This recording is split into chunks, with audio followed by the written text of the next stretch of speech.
Hello buddies, నా పేరు Sai Chand Chilukuri. Welcome to Minds Academy, మన అకాడమీ. సో మన యొక్క MCT series most important current topics సిరీస్ని కంటిన్యూ చేసిద్దాం. అయితే అంతకంటే ముందు మీరందరూ కూడా మైండ్స్ అకాడమీ అప్లికేషన్ని ప్లే స్టోర్ నుంచి ఇన్స్టాల్ చేసి పెట్టుకోండి మీ యొక్క మొబైల్ ఫోన్లో. ఎందుకంటే మనం డిస్కస్ చేసేటువంటి ఈ యొక్క ఇంపార్టెంట్ కరెంట్ టాపిక్స్ యొక్క పీడిఎఫ్ ఫైల్స్తో పాటు మన గ్రూప్ 2 ఎగ్జామినేషన్లో స్కోరింగ్ సబ్జెక్ట్ అయినటువంటి ఏపీ హిస్టరీకి సంబంధించిన 25 టెస్టుల్ని కూడా మైండ్స్ అకాడమీ యాప్లో అందుబాటులో ఉంచడం జరిగిందనమాట, మీలాంటి సీరియస్ ఆస్పిరెంట్స్ కోసము.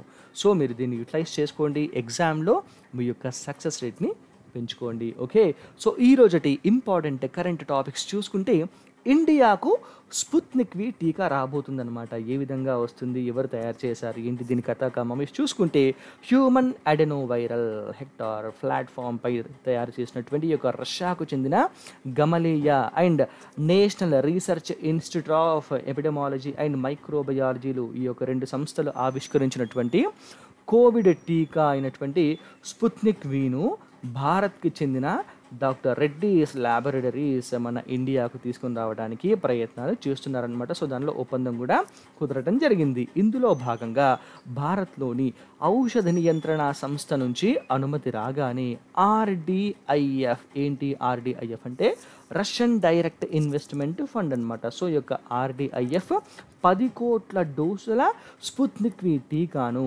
డాక్టర్ రెడ్డీస్ ల్యాబొరేటరీస్కి సరఫరా చేయడం, సప్లై చేయడం జరుగుతుంది. దీని ద్వారా మన ఇండియాలో అందరికీ దీన్ని పంపిణీ చేస్తారనమాట. సో ఈ విధంగా స్పుత్నిక్ వి టీకా 3వ దశ ట్రయల్స్ నడుస్తూనే అక్కడ రష్యా దేశంలో ప్రజలందరికీ కూడా అందుబాటులో తీసుకొచ్చినప్పటికీ దీని యొక్క 3rd ఫేజ్ ట్రయల్స్ కంప్లీట్ అయిన తర్వాత ఇండియాలోకి రాబోయేటువంటి అవకాశాలు ఉన్నాయి డాక్టర్ రెడ్డీస్ ల్యాబొరేటరీస్ ద్వారా. సో ఆ విధంగా ఒప్పందం కూడా కుదరడం జరిగిందనమాట. Okay, next payment watches. ఏంటి పేమెంట్ వాచెస్ అంటే యోనో యాప్ దేనిది తెలుసు కదా అందరికీ. ఎస్బీఐ, స్టేట్ బ్యాంక్ ఆఫ్ ఇండియాకు చెందినటువంటి యోనో యాప్ ద్వారా పనిచేసేటువంటి టైటాన్ చెల్లింపు వాచి, సింపుల్గా అంటే పేమెంట్ వాచెస్ అంటారనమాట. ఆ యొక్క టైటాన్ చెల్లింపు వాచీల యొక్క శ్రేణిని ఎస్బీఐ మరియు టైటాన్లు 2 కూడా ఆవిష్కరించడం జరిగిందనమాట. ఇక్కడ పక్కన ఇమేజ్లో ఉంది చూసారు కదా, India's first payment watch Titan watch అని చెప్పేసి. సో ఇక ఏంటంటే దీనివల్ల డెబిట్ కార్డ్ యొక్క స్వైపింగ్ అనేటువంటి అవసరం లేకుండానే పిఓఎస్ మెషిన్స్ ద్వారా, పిఓఎస్ అంటే తెలుసు కదా, point of sale machines. So మనం స్వైప్ చేస్తుంటాం కదా, ఈ యొక్క పిఓఎస్ మెషిన్స్ పైన ఈ వాచ్ని ఉంచగానే చెల్లింపును చేసేయడం జరుగుతుందన్నమాట. సో ఈ విధంగా టైటాన్ తోటి ఎస్బీఐ ఒప్పందం కుదుర్చుకోవడం జరిగింది. అండ్ ఇంకొకటి ఏంటి అంటే పిన్ నెంబర్ కొట్టాల్సినటువంటి అవసరం లేకుండానే దాదాపు 2,000 రూపాయల వరకు చెల్లింపులు చేయవచ్చు అని చెప్పేసి ఎస్బీఐ తెలపడం జరిగింది. ఎగ్జామినేషన్ పాయింట్ ఆఫ్ వ్యూలో ఇంపార్టెంట్, డెఫినెట్గా క్వశ్చన్ వచ్చేటువంటి అవకాశం ఉంటుందన్నమాట. ఓకే, నెక్స్ట్ కోవిడ్-19 ప్రభావంతో జాతీయ అంతర్జాతీయ విమాన రాకపోకలపైన ఆంక్షలు అనేటువంటివి విధించడంతో గత సంవత్సరము జూన్ అంటే 2019 సంవత్సరం జూన్తో పోల్చితే ఈ యొక్క 2020 సంవత్సరంలో విమానయాన రంగానికి దాదాపు 32,250 కోట్ల రూపాయల ఆదాయం అనేటువంటిది కోల్పోవడం జరిగింది ఈ యొక్క మార్చి నుంచి జూన్ టైంతో పోల్చుకుంటే లాస్ట్ ఇయర్ని అని చెప్పేసి ఎవరు అంటే కేంద్ర పౌర విమానయాన శాఖ మంత్రి హర్దీప్ సింగ్ గారు పార్లమెంట్కి చెప్పడం జరిగిందనమాట. అండ్ దీంతో పాటు సో ఆదాయం పడిపోయినప్పటికీ 18,027 మంది ఉద్యోగాలు కూడా కోల్పోవడం జరిగింది. సో యొక్క కరోనా వల్ల జాతీయ అంతర్జాతీయ విమాన రాకపోకలపైన ఆంక్షల్ని విధించడంతో అని చెప్పేసి చెప్పడం జరిగిందనమాట. సో కరోనా చివరికి విమానయాన రంగాన్ని కూడా చాలా తీవ్రమైనటువంటి నష్టాల్ని మిగిల్చడం జరిగింది.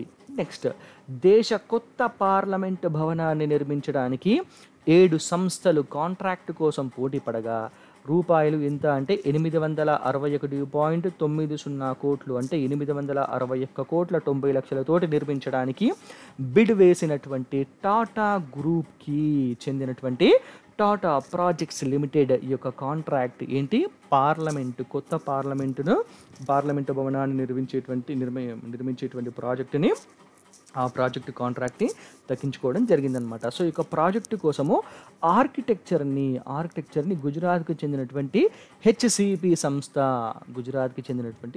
సంస్థ సమకూరుస్తుందన్నమాట. అయితే టాటా గ్రూప్కి టఫ్ కాంపిటీషన్ని ఎల్ఎన్టీ సంస్థ ఇవ్వడం జరిగిందనమాట. ఎల్ఎన్టీ సంస్థనేమో 865 కోట్ల రూపాయలకు బిడ్ వేస్తే టాటా గ్రూప్ ఏమో 861.90 కోట్లతోటి బిడ్ వేసి దక్కించుకోవడం జరిగిందనమాట.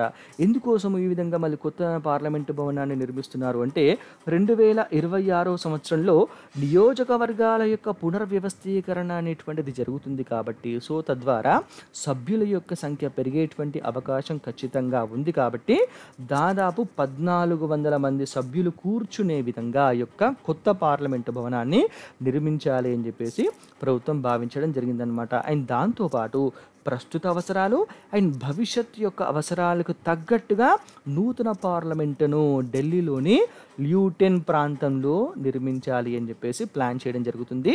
సో ఇప్పుడు దీన్ని బట్టి అర్థమవుతున్న విషయం ఏంటి అంటే ఢిల్లీలో ఉన్నటువంటి ల్యూటెన్ ప్రాంతంలో ఈ యొక్క కొత్త పార్లమెంట్ భవనం యొక్క నిర్మాణము టాటా గ్రూప్ చేపట్టనుంది. సో దీనికి ఆర్కిటెక్చర్ అని ఎవరు సమకూరుస్తున్నారు?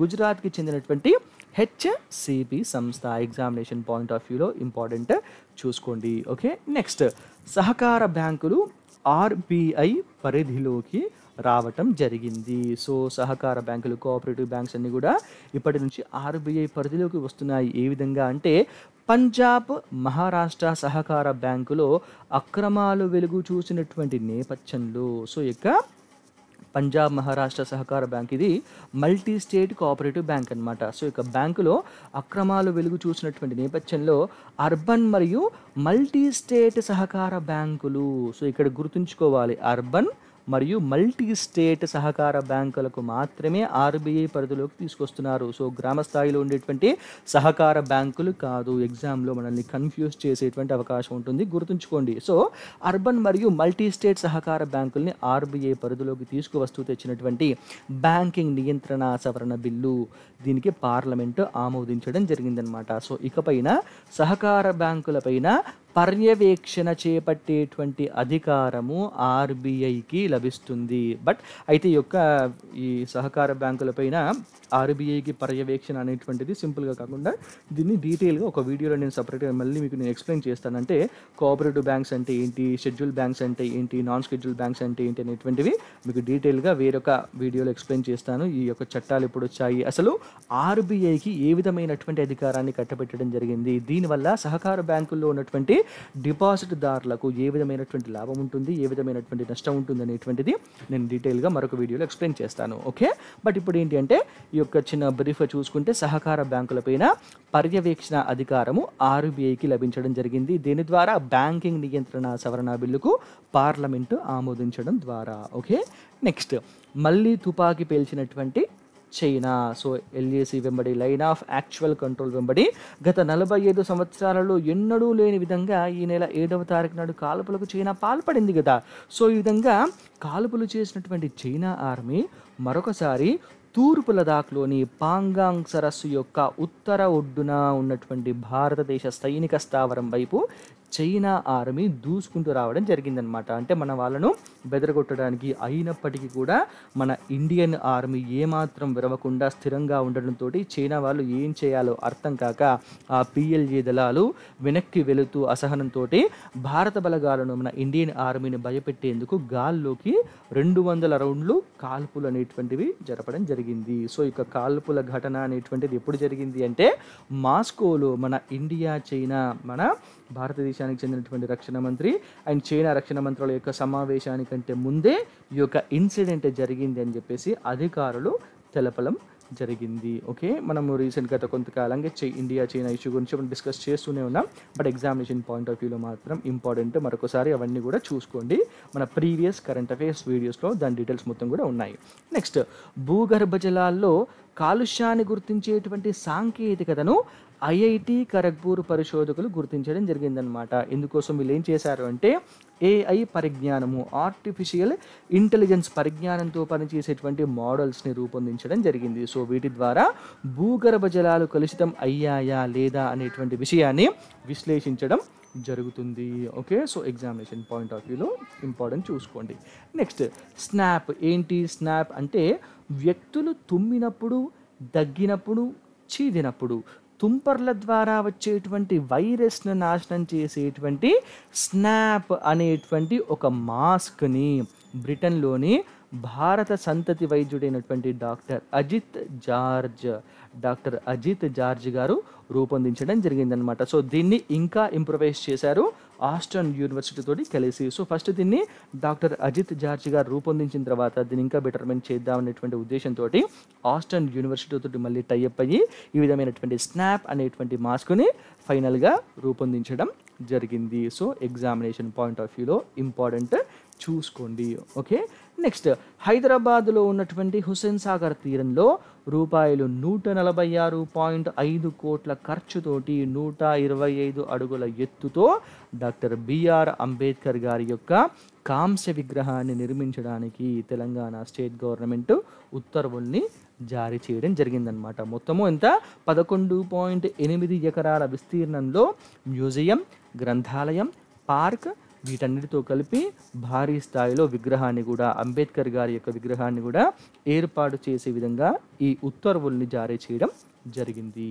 ఓకే, నెక్స్ట్ రహస్యంగా 58,000 కోట్ల రూపాయలని దానం చేయడం జరిగింది. ఎవరు, ఎక్కడ అంటే అమెరికాకు చెందినటువంటి ప్రముఖ పారిశ్రామికవేత్త చార్లెస్ చక్ ఫ్రీనీ. సో చార్లెస్ చక్ ఫ్రీనీ గారు తనకున్నటువంటి యావదాస్తి $8 బిలియన్ మన ఇండియన్ కరెన్సీలో 58,000 కోట్ల రూపాయల్ని గుట్టు చప్పుడు కాకుండా సో ప్రపంచంలోని పలు ఫౌండేషన్స్కి అండ్ విశ్వవిద్యాలయాలకు దానం చేయడం జరిగిందనమాట. సో వీటిని మానవ హక్కులు, సామాజిక మార్పులు, ఆరోగ్య సమస్యల వంటి అంశాలలో తోడ్పడేందుకు చార్లెస్ చక్ ఫ్రీని దానం చేశారని చెప్పేసి బిల్ గేట్స్ పేర్కొనడం అనేటువంటిది జరిగింది. పక్కన ఇమేజ్లో ఉన్నదే అపర దానకరుడైనటువంటి చార్లెస్ చక్ ఫ్రీని. డెఫినెట్గా వీరిపైన క్వశ్చన్ వచ్చేటువంటి అవకాశం ఉంటుంది. ఎగ్జామినేషన్ పాయింట్ ఆఫ్ వ్యూలో ఇంపార్టెంట్ చూసుకోండి. నెక్స్ట్ తిరుపతి నియోజకవర్గ వైసీపీ పార్టీకి చెందినటువంటి పార్లమెంటు సభ్యుడు ఎంపీ బల్లి దుర్గా ప్రసాదరావు గారు గుండెపోటుతో మరణించడం జరిగిందనమాట. వీరు 28 సంవత్సరాల వయస్సులోనే నెల్లూరు జిల్లా గూడూరు యొక్క నియోజకవర్గానికి ఎమ్మెల్యేగా ఎన్నిక కావడం జరిగింది. ఓకే, సో వీరు వైసీపీ పార్టీకి చెందినటువంటి ఎంపీ అన్నమాట, బల్లి దుర్గా ప్రసాదరావు గారు. ఓకే, నెక్స్ట్ యుద్ధానికి ఆర్బీఐ సిద్ధం అని చెప్పేసి అంటుండే, అంటే మన ఆర్బీఐ యుద్ధం చేస్తుందని చెప్పి అనుకుంటున్నారా? సో అది కాదు. యాక్చువల్గా ఏంటి అంటే పారిశ్రామిక సంఘమైనటువంటి ఫిక్కీ నిర్వహించిన వర్చువల్ కాన్ఫరెన్స్లో పాల్గొన్నటువంటి ఆర్బీఐ గవర్నర్ శక్తికాంత్ దాస్ గారు ఆర్థిక వృద్ధికి ఊతమిచ్చేటువంటి ఎటువంటి చర్యలనైనా చేపడతాము, సో అటువంటి యుద్ధానికి ఎల్లప్పుడూ మేము సిద్ధము అని చెబుతూ కొన్ని అంశాలను కూడా వారు పేర్కొన్నారనమాట. సో అవేమేంటి చూసుకుంటే లాక్డౌన్ని విడతల వారీగా ప్రభుత్వం ఎత్తేసినప్పటికీ, తర్వాత ఆర్థిక వ్యవస్థను పూర్తిగా తెరిచినప్పటికీ కరోనా కేసులు పెరుగుతున్నందువల్ల రికవరీ అంటే ఆర్థిక రికవరీ అనేటువంటిది నెమ్మదిగానే ఉంటుంది అని చెప్పేసి పేర్కొన్నారు. అండ్ ద్రవ్య లభ్యత అనేది వ్యవస్థ మొత్తం కూడా ప్రస్తుతం కనిపిస్తుంది. అంటే రివర్స్ రెపో రేట్స్ని తగ్గించారు కదా, సో దీని ద్వారా ద్రవ్య లభ్యత అనేటువంటిది ఇప్పుడు బ్రహ్మాండంగా ఉంది. సో దశాబ్ద కాలంలోనే అతి తక్కువ వ్యయాలకు రుణం లభిస్తుంది కాబట్టి సో ఈజీగా ఇన్వెస్ట్మెంట్స్ వచ్చేటువంటి అవకాశం ఉంటుంది.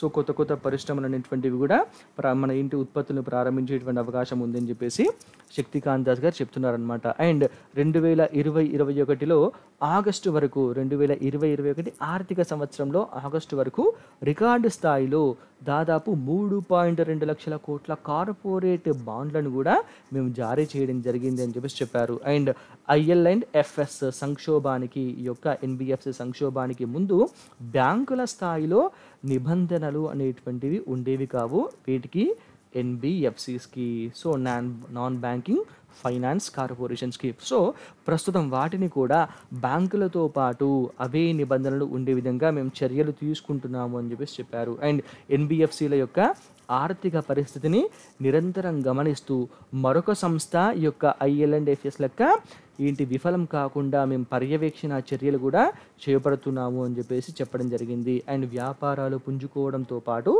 ఎన్పిఏలో నాన్ పర్ఫార్మింగ్ అసెట్స్ తక్కువగా ఉంటేనే ఆర్థిక రికవరీ అనేటువంటిది వేగంగా జరుగుతుంది. అండ్ వీటితో పాటు విద్య, ఆరోగ్య వసతులను పెంచుకోవడం వల్ల కూడా ఆర్థిక అభివృద్ధి సాధ్యమవుతుందని చెప్పేసి ఈ సందర్భంలో శక్తికాంత్ దాస్ గారు చెప్పడం జరిగిందనమాట. సో ఇదేంటంటే కంప్లీట్ కాన్సెప్ట్ అనమాట. మనకు అర్థం కావాలి అసలు ఎకానమీలో ఏ విధంగా ఆర్బీఐ వృద్ధి రావడం కోసం చర్యలు తీసుకుంటుంది అనేటువంటి విషయాలు వీరు ఎక్స్ప్లెయిన్ చేయడం జరిగింది. సో ఇవి ఈ రోజుకి చెందినటువంటి మోస్ట్ ఇంపార్టెంట్ కరెంట్ టాపిక్స్. మీకు ఈ కరెంట్ అఫైర్స్ యొక్క పీడిఎఫ్ ఫైల్స్ కావాలి అనుకుంటే మీరు మైండ్స్ అకాడమీ అప్లికేషన్ని ప్లే స్టోర్ నుంచి ఇన్స్టాల్ చేసి పెట్టుకోండి మీ మొబైల్ ఫోన్లో. అండ్ మైండ్స్ అకాడమీకి టెలిగ్రామ్ ఛానల్ కూడా ఉంది, మీరు దాంట్లో మెంబర్ అవ్వండి. అందులో పెట్టేటువంటి అప్డేట్స్ని ఎప్పటికప్పుడు చూసుకుంటూ ఉండండి. అండ్ మీరు చూస్తున్నటువంటి YouTube channel minds academy YouTube channel, మీరు దీన్ని సబ్స్క్రైబ్ చేసుకోండి. ఇందులో పెట్టేటువంటి వీడియోస్ని రెగ్యులర్గా ఫాలో అవుతూ నోట్స్ని ప్రిపేర్ చేసుకుంటూ ఎగ్జామ్స్లో మంచి మార్కులు సాధించాలి, చక్కటి సర్వీస్లో మీరు ఉండాలని మైండ్స్ అకాడమీ తరపున మేమందరం కూడా కోరుకుంటున్నాం. All the very best. Thank you so much.